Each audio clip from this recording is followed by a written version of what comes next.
Bonjour YouTube, bonjour à toutes et à tous, j'espère que vous allez bien dans ce nouvel épisode des news du samedi. Les news du samedi sont tous les samedis à 14 heures et aujourd'hui cette semaine on va parler de la semaine du 8 avril 2019. C'est parti. Et voilà, en cette semaine du 8 avril 2019, voici ce qui se passe pendant toute cette semaine, ce qui s'est déroulé, ce qui s'est passé. Eh bien, on commence très fort avec une news qui s'est déroulée le lundi chez le stream et JVTV. Tous les deux ont annoncé au même moment qu'ils allaient faire une fusion de leur chaîne télévision. Qu'est-ce que ça veut dire? Cela veut dire que sur le stream et sur JVTV, ils auront des émissions communes. Je ne suis pas sûr que ce soit sur soit la chaîne de JVTV, soit sur la chaîne de Le Stream, mais en tout cas, il y aura des émissions qui sont communes aux deux chaînes télé. Chacune ayant des audiences qui peuvent être très intéressantes l'une pour l'autre, ils ont commencé à faire un partenariat, étant donné qu'ils travaillaient tous déjà chez Webedia, donc la grosse agence de Web TV, quitte à ce qu'ils soient au même endroit, pourquoi ne pas travailler ensemble, faire une collaboration, et cela peut être très intéressant. Pourquoi pas, il y a des émissions qui sont très sympas.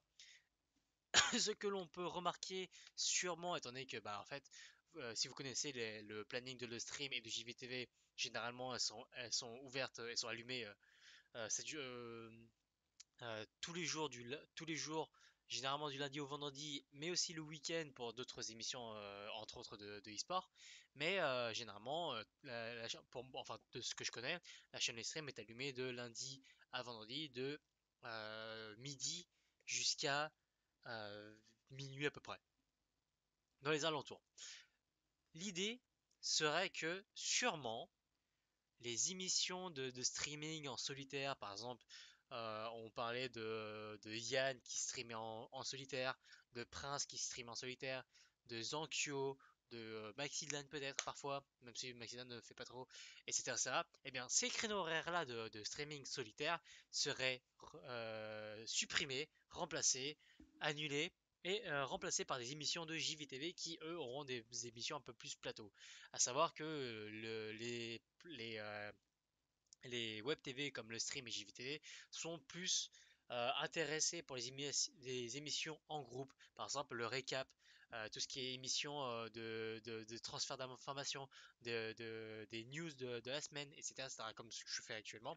Mais eux, ils aiment bien faire ça en groupe, et donc pourquoi pas ne faire que des émissions pour le stream et JVTV, que des émissions en groupe où généralement il y a le maximum d'audience, plus d'audience que des streams solo bien sûr, et ce qui permet aussi d'avoir leur petite patte personnelle sur leurs autres concurrents. À savoir que bah, Webedia a quand même des moyens pour pouvoir faire des grosses émissions, pour pouvoir faire des émissions où on peut avoir plusieurs personnes dans la même pièce, ce qui n'est pas donné à tout le monde, ce qui n'est pas donné aux streamers indépendants. Donc pourquoi pas utiliser leur propre force pour pouvoir faire des émissions de ce genre. Moi personnellement, si vous devez me demander mon avis, bah, moi je suis très content, j'aime beaucoup les deux web TV, même si je connais pas forcément les animateurs de la JVTV, je connais vraiment largement plus les streamers de le stream. Bon, ça me permettra moi-même de découvrir les mecs de JVTV et de voir aussi d'autres émissions qui peuvent être tout aussi intéressantes. Ne pas forcément avoir de doublons sur les émissions. Par exemple, je pense avoir vu des émissions qui sont très ressemblantes entre le Récap e-sport et le Scale de l'âme sur JVTV. Il y a quand même pas mal de doublons, pas mal de redites, pas mal de choses qui sont dites à la fois dans les deux émissions, ce qui est normal à l'époque où bah, en fait ils étaient encore deux chaînes différentes. Mais là, au moment où ils vont avoir une collaboration entre ces deux chaînes, eh bien sûrement il y aura une collaboration des animateurs qui s'occupaient des anciennes émissions. Et donc pourquoi pas faire une grosse émission qui durerait sûrement un peu plus longtemps, mais au moins que tout le monde puisse donner son avis. Ce qui peut être très intéressant et vraiment très sympa. Mais en tout cas, tout cela n'est que dans l'idée de supposition et on ne peut pas avoir euh, les connaissances à l'avance de ce que va faire les deux web TV. Mais en tout cas, on leur souhaite que du bonheur, que du plus. Ils vont prendre que les choses positives et on leur fait confiance pour prendre que les choses positives. Suite de lundi, les news, eh bien, on a l'annonce d'un nouveau show sur Netflix qui s'appelle You vs Wild. Pourquoi est-ce que je vous parle de cette émission? Eh bien, il s'avère que c'est l'une des semi-première émission où chacun des épisodes sont des épisodes à choix multiples sur Netflix. On avait déjà le premier opus de Bandersnatch, donc un des épisodes de Black Mirror, où au sein même de Netflix, on avait le choix de pouvoir faire la sélection entre deux chemins possibles de l'épisode, et donc de suivre la trajectoire de ce que où cela mènerait. Eh bien, l'épisode était très sympa, était vraiment très intéressant. Il y avait plusieurs fins qui étaient assez amusantes, assez what the fuckesque. Eh bien, là, ça va être un chouïa différent. L'idée sera quand même la même de, bah, en fait, on va vous laisser entre plusieurs choix, généralement deux choix, et vous devrez choisir de ce que vous voudrez choisir, de ce que vous voulez comme choix. Par exemple, imaginez que l'animateur se confronte à un ours géant. Eh bien, il va vous proposer deux choix possibles de réaction, soit s'allonger par terre et faire le mort, soit le combattre directement. Eh bien, on va vous laisser le choix. Et selon votre choix, soit les deux choix sont des choix possibles, donc il va suivre l'histoire de ce choix, soit c'est un choix impossible, il va vous expliquer, vous résumer pourquoi est-ce que ce n'est pas possible. Par exemple, vous battre contre un ours, à moins que vous appeliez Poutine et que vous habitiez en Russie, bon, ça va pas trop le faire. Vous n'avez pas forcément les muscles pour, vous n'êtes pas forcément entraîné pour, et si vous regardez Man vs Wild, c'est que vous savez que vous n'avez pas les capacités pour combattre un ours. Donc, pourquoi pas, plutôt sympa, plutôt intéressant, à essayer. Personnellement, je vais pas essayer, mais j'essayerai sûrement quand j'aurai le temps. Mais en tout cas, l'idée du jeu vidéo accompagné des séries Netflix commence à se démocratiser et bah, c'est plutôt sympa, pourquoi pas. Même si en vrai, par contre, c'est plutôt intéressant pour les personnes qui aiment bien parcourir tous les chemins possibles d'une émission. Si vous voulez juste voir la ligne directe d'une série ou d'un film, ne tentez pas trop l'épisode, ça va vous faire chier. Vous devrez être obligé soit de votre télécommande, soit de votre souris sur ordinateur et de choisir la plupart des choix possibles dans ces épisodes. Donc, si vous n'aimez pas trop parcourir, si vous aimez juste qu'on vous donne l'histoire, c'est pas fait pour vous. Si vous aimez parcourir et découvrir des nouvelles informations sur la nature et de pouvoir vous défendre, entre guillemets, c'est déjà plus intéressant pour vous. Mercredi, eh bien oui, on passe déjà de lundi à mercredi. Mardi étant un jour qui a été un peu court, un peu sobre, eh bien il n'y a pas eu énormément de nouvelles. Ça arrive, c'est normal. Il n'y a pas forcément des grosses nouvelles à chaque fois. Tous les jours de la semaine, il peut y avoir des jours où on est un peu off. Mais en tout cas, mercredi, on a déjà les nouveaux teasers d'un nouveau jeu qui serait le nouveau jeu Star Wars The Fallen Order. Donc ce serait un peu le Star Wars épisode 7, 8, 9 qui nous raconterait un peu leur propre histoire. Donc on a à peine un teaser, on n'a pas vraiment des grosses annonces sur ce jeu. Mais en tout cas, Electronic Arts, Star Wars, un nouveau jeu. Pourquoi pas? Suite, mercredi, eh bien, c'était l'émission des Zelda. Donc, je vous reparle encore d'un peu de le stream. Eh bien, ils ont voulu faire un nouveau Prime, un peu différent des autres, un peu innovateur entre guillemets, qui est plutôt sympa et qui était très très marrant. C'était vraiment très axé sur l'autodérision, sur la plaisanterie de soi-même, sur montrer que bah, sur le Twitch Game, c'est pas forcément beau, mais même quand c'est pas beau, bah, ça peut quand même être amusant. Et ils étaient tous là à s'amuser, à pouvoir rigoler de ce qu'ils ont fait de ce qu'ils ont fait dans, dans leur propre stream personnel. Et l'émission était vraiment très très sympa, vraiment très marrante. Et franchement, si vous l'avez pas vu, je vous le conseille. C'est beaucoup d'autodérision et vraiment, bah, comme ils disaient au tout début de ce Prime, ils savent très bien que c'est l'autodérision, qu'ils rigolent tous entre eux et qu'il n'y a absolument aucun fond, même si bon, certains avaient l'air d'avoir des phrases un peu crues, mais c'est quand même bon enfant, c'est quand même très très sympa. Voilà, quoi. C'était vraiment, vraiment amusant. Donc les Celles d'Or sur Twitch, c'était le mardi 10 avril. Suite de cela, enfin publicité de PADG. Donc PADG, pour ceux qui ne connaissent pas, c'est le voice actor de beaucoup de jeux vidéo qui ont été créés jusqu'à ce jour. Pour ceux qui généralement pour le jeu où il a été le plus connu, ça a été le tavernier de Hearthstone. Donc le tavernier qui avait sa propre voix, qui faisait la voix de. Si vous vous rappelez de la première voix du tavernier de Hearthstone, eh bien c'était ce voice actor français qui faisait la voix du tavernier. Et donc, malheureusement, après certains événements, il a dû quitter le voice acting de chez Blizzard, bon, pour une erreur qu'il a voulu même avoir fait et qu'il accepte les conséquences. Voilà, aucune accusation sur Blizzard ou quoi que ce soit. C'est juste il a compris son erreur, il a fait une erreur, il a compris son erreur et il accepte les conséquences de son acte. Mais en tout cas, il retombe sur ses pieds et il a justement annoncé son projet sur une nouvelle chaîne YouTube qui va pouvoir faire des vidéos différentes. Et d'ailleurs, j'ai le teaser à vous présenter et je vous laisse regarder ça tranquillement. Beaucoup de gens m'appellent pour me demander à quoi ressemblera la chaîne YouTube de Padge, de Pierre-Alain de Garrick. Alors tout d'abord, il faut savoir qu'on y verra des sujets très différents, un peu comme une maison est faite de plusieurs pièces. Monsieur, Oui, quel sera le premier axe? évidemment, ce sera celui de l'acteur et du travail de la voix. Il y a une grosse attente de la part des internautes qui veulent en savoir plus sur les coulisses de ces métiers qui sont parfois dans l'ombre. Ce qui m'amène au deuxième axe de la chaîne de Padge, le résultat de l'acting via des web-séries, des parodies ou des capsules expérimentales bien barrées ou plus sérieuses. Pierre-Alain l'a pensé comme la vitrine d'un laboratoire créatif, avec un penchant prononcé pour la déconnade. La musique sera l'objet du troisième axe de la chaîne de Padge. Comme vous le savez, c'est sa première passion.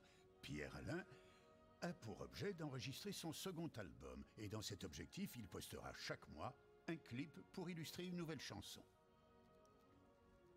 Monsieur? Oui, Et alors quel sera le dernier axe? le dernier axe sera celui de la spiritualité, de l'attitude intérieure.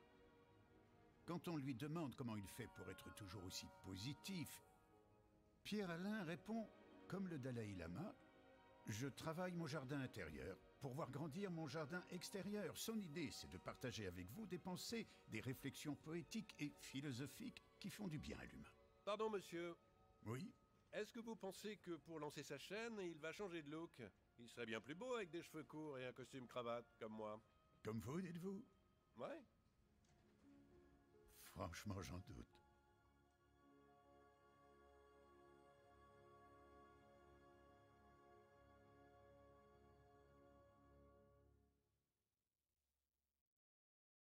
Et voilà, ça c'était le petit teaser, le petit teasing du projet de PADG, donc de Badge.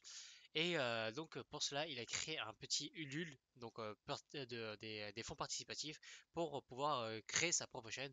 Il demande à collecter 40 000 euros, il en est à 13 000 euros. Principalement de ce qu'il racontait, c'est que la plupart de ces fonds seront pour payer tout ce qui est acteur, tout ce qui est voice actor, tout ce qui est monteur, tout ce qui est sound designer, etc., etc. Vraiment tout pour pouvoir créer sa propre chaîne. C'est pas forcément une obligation, c'était vraiment un projet qu'il voudrait mettre à cœur sur le tapis. Et donc, si vous êtes intéressé, n'hésitez pas à contribuer si vous intéressez, hein, bien sûr. Personne ne vous oblige à faire cela, mais en tout cas, si vous êtes vraiment intéressé par le projet de PADG et d'ailleurs avec ce très très beau teaser, eh bien, faites-vous plaisir. Ça ne mange pas de pain et en tout cas, ça lui fera grandement plaisir. Pour ceux qui ne l'auraient pas remarqué, bah oui, eh bien, il a utilisé les voice acting du voice actor, principalement, de Morgan Freeman, qui, bah, on reconnaît sa voix, on reconnaît sa voix française surtout, et qui a travaillé par-dessus cette vidéo. Et donc, pour le coup, pour moi, cette vidéo est vraiment très intéressante, très sympa, parce que vraiment, il a mis les moyens pour faire cette vidéo, et il s'avère que il est ami avec beaucoup de voice actors, donc déjà le voice actor français de Morgan Freeman, mais également d'autres voice actors. Il n'est pas perdu, c'est pas un no-name qui viendrait de nulle part, c'est vraiment quelqu'un qui est vraiment très sympa, très chaleureux et qui est très très doué dans ses voix parce que il a fait énormément de voix différentes. Et si vous connaissez le nom de PADG, eh bien c'est cette personne. Suite de cela, nouvelle news qui est apparue, venue de nulle part à peu près, c'est la création d'un nouveau clavier AZERTY amélioré. Ce nouveau clavier AZERTY, eh bien, il n'a pas vraiment changé dans sa disposition des lettres, mais plutôt dans sa disposition des caractères spéciaux. Comme vous pouvez le voir, le arroba se place à la place du petit au carré qui était placé à côté du 1. À côté, vous avez le A accent, le E accent grave, le E chapeau, etc. Eh bien, il s'avère que l'Académie française, ou voire même l'aide française du numérique, a remarqué qu'il était difficile d'écrire certains mots français avec le clavier AZERTY que l'on connaît tous actuellement. Et pour cela, pour aider les personnes qui voudraient bien écrire français, eh bien, ils ont créé un clavier AZERTY amélioré pour pouvoir voir si, bah, techniquement, est-ce que ce serait plus accessible certaines lettres, par exemple le A accent, généralement, on va pas le chercher jusqu'au zéro, on va directement appuyer sur le A, la lettre A sans accent. Eh bien, le nouveau clavier AZERTY va nous aider à pouvoir écrire plusieurs lettres différentes facilement et rapidement sur nos nouveaux claviers. Bon, je pense que pour cette génération, ça va être beaucoup trop tard parce que nous, on s'est déjà beaucoup trop habitué au clavier AZERTY actuel, mais le clavier AZERTY amélioré pourrait être très utile pour les générations futures, ou voire même est-ce qu'il va vraiment voir le jour. On se pose des questions, on va voir comment ça va se passer, mais personnellement, ce ne sera pas dans cette génération, mais sûrement dans la suivante. En tout cas, dans la suivante. Suite, un peu plus de IRL, eh bien, il s'avère que nous avons enfin fait notre toute première photo d'un trou noir. Et oui, ceci est un trou noir, enfin, un trou noir qui a été un peu adapté avec beaucoup d'appareils différents pour pouvoir voir finalement ce trou noir. Parce qu'en fait, un vrai trou noir, c'est entre guillemets la définition scientifique d'un trou noir, c'est l'absence de lumière. Et une photographie, bah, c'est la capture de la lumière pour la mettre sur une image. Donc vous pouvez déjà voir le petit paradoxe qu'il y a entre les deux. Eh bien, des scientifiques ont quand même réussi à créer un appareil qui peut prendre en photo ce trou noir sans qu'il y ait nécessité de lumière. Et voici ce qu'il en est ressorti. C'est pas forcément beau, vous avez l'habitude de voir des photos et avec énormément de pixels, tout beau, tout neuf, etc. Eh bien, là, vous pouvez voir que la photo n'est pas forcément très très nette, très très très très précise, mais ça reste quand même une grosse avancée technologique de pouvoir se dire que on a enfin fait la toute première photo d'un trou noir au monde, enfin en tout cas sur Terre. Donc c'est déjà un début. Comme tous les premiers appareils photo n'étaient pas aussi nets qu'aujourd'hui, eh bien on va utiliser cette technologie. Déjà à savoir que c'est possible, c'est déjà vraiment très sympa. Plus les choses vont arriver, plus on va avoir des nouvelles technologies et qui vont faire améliorer cette photo, prendre d'autres photos de trous noirs et prendre plus de choses. Et ce qui va nous permettre d'avoir vraiment un truc beaucoup plus net, plus précis, plus spectaculaire dans une photo de trou noir qui pourra être très sympa. Mais en tout cas, déjà, la toute première photo possible et visible d'un trou noir, c'est déjà une très très grosse avancée. Jeudi, dans le jeu vidéo, une nouvelle news qui vient d'apparaître, eh bien, il y avait un teaser sur Super Smash Bros Ultimate. Mais ça, c'est pas la chose la plus importante. La chose la plus importante que l'on vient de remarquer, et ce que certaines personnes ont remarqué et qu'ils ont, bah, ils ont annoncé ça sur les réseaux sociaux et qui quand même a une énorme avancée, c'est que sur cette télévision où il y a le jeu Super Smash Bros Ultimate, bah il y a une nouvelle étiquette qui est apparue et dont on ne sait pas d'où elle vient. Genre elle n'est pas actuellement présente sur Super Smash Bros Ultimate, mais là elle est présente sur cette télé. Et bien il s'avère que si on décortique bien, on peut peut-être lire Stage Builder. Stage Builder, qu'est-ce que c'est? C'est bon, la création de niveaux pour Super Smash Bros Ultimate, comme l'avait déjà fait Super Smash Bros Melee, normalement, si je me rappelle bien, qui nous permettait de créer des différents terrains qui ne sont pas officiels, mais qui pourront quand même nous donner joie à la créativité et de créer de nouveaux stages où nos très chers personnages de chez Nintendo puissent se combattre. Eh bien, c'est déjà une grosse avancée parce que sur Brawl et sur Wii U, il s'avère qu'on avait déjà remarqué la perte de ce stage builder. Et bien sur Switch, ce stage builder est revenu et ce qui fait la joie de la plupart de la communauté Super Smash Bros. Parce que c'est vrai que le stage builder était vraiment très intéressant et on avait vraiment possibilité de faire énormément de choses. Par contre, à se poser la question de est-ce que c'est seulement un stage builder pour créer des arènes de combat entre chacun des joueurs, ou est-ce que comme sur certains précédents opus, eh bien il y a la possibilité de créer des labyrinthes de chemins, de pouvoir faire des routes d'accès pour pouvoir faire des recherches sur cible. Si vous voyez un peu le mode de jeu de recherche, de collecte de pièces sur Smash Bros Ultimate, est-ce qu'on a moyen, est-ce qu'on a possibilité de créer des stages de ce genre-là? Ou alors est-ce que c'est vraiment que des arènes où chacun des personnages se combat? Ça, c'est des questions qui se posent, c'est des questions qui sont présentes, mais en tout cas, pour l'instant, Nintendo n'a pas fait d'annonce officielle, mais en tout cas, on sait que dans la suite des événements, il y aura un stage builder, ou alors c'est un gros troll, mais ça ferait très mal à la communauté, donc ça m'étonnerait. Donc, en attente de savoir ce qui va se passer dans ce stage builder. Après avoir passé sur Nintendo, passons sur Sony. Sony a enfin fait l'annonce que l'on peut enfin changer son ID PlayStation. Et oui, c'est enfin possible de pouvoir changer son ID PlayStation, mais par contre, c'est en fonction d'un certain coût. Bon, à savoir que si vous changez pour la première fois votre ID PlayStation, c'est gratuit. Vous avez droit à un premier changement gratuitement, c'est offert, c'est cadeau de la maison, il n'y a aucun souci là-dessus. Cependant, si vous voulez rechanger votre ID PlayStation, eh bien là, il faudra commencer à payer, et je crois qu'il faut payer entre 10 et 15 euros, je sais plus. Sauf si vous avez si vous êtes abonné au PSN, là ça coûtera 5 euros à peu près, si je me rappelle bien. Mais en tout cas, euh, déjà bon de savoir que vous avez le droit de changer votre ID. En vrai, moi-même qui suis développeur, qui sait comment marche ce genre de choses, en vrai c'est pas difficile, c'est juste beaucoup de vérification sur les nouveaux noms disponibles. Et il s'avère que je pense que Sony a deux raisons de mettre un système de paiement pour le changement d'ID. Déjà d'une, pour pas créer 15 000 prénoms différents qui généralement, si vous voulez en utiliser un, en fait vous vous trouvez bloqué parce que 15 000 autres personnes ont déjà changé de pseudo pour avoir ce pseudo, puis ensuite on a changé pour un autre. Donc vous donnez un pseudo fixe pour une fois et une fois pour toutes, parce que c'est quand même très très chiant de checker tous les noms. Et de l'autre côté, vu que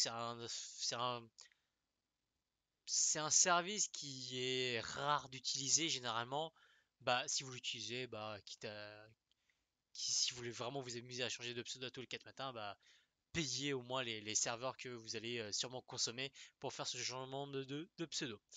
En tout cas, tout ce que l'on sait, c'est que le changement de pseudo est déjà disponible, ce qui est vraiment sympa. Vendredi, on passe côté cinéma. Côté cinéma, eh bien, on a la bande-annonce du nouveau Star Wars, le Star Wars numéro 9. Et oui, on retrouve notre petite star de Star Wars 9, Rey, qui va enfin combattre le mal, ou peut-être combattre le bien et le mal en même temps. On ne sait pas ce qui va se passer, on ne sait pas comment se déroulera l'épisode 9 de Star Wars, mais en tout cas, on est plus ou moins hypé, même si quand il commence à avoir beaucoup de Star Wars, c'est quand même l'apothéose. On se dit, quitte à avoir vu les 8 premiers, et voir en plus des spin-offs de Star Wars, etc., Rogue One, l'attaque des clones, etc., et les dessins animés l'attaque des clones, etc., autant faire l'apothéose de cette dernière trilogie et la regarder jusqu'à la fin. Et peut-être que si elle nous déçoit pas trop, on va recommencer une nouvelle trilogie. Et donc peut-être que ça ira mieux. Si vraiment elle nous déçoit, ce sera la dernière trilogie que l'on regardera. Et Star Wars, ce sera cloué, ce sera clôturé, ce sera fermé, fini Star Wars. Mais en tout cas, à savoir que la sortie de Star Wars 9 sera en décembre 2019, donc c'est à peu près proche, 8 mois à peu près, donc soyez patients, mais en tout cas Star Wars 9 arrivera en décembre. Et bien voilà, mesdames et messieurs, c'était la fin de mes news. Je vous remets ça. J'espère que vous avez aimé ce petit épisode des news du samedi de cette semaine. Les news du samedi, donc comme je vous dis, c'est tous les samedis à 14 h. Et si vous avez des news que vous avez manquées ou des news qui vous paraissent plus intéressantes et que je n'aurais pas dites du tout, n'hésitez pas à mettre un petit commentaire sur cette petite news et on en rediscutera dessus.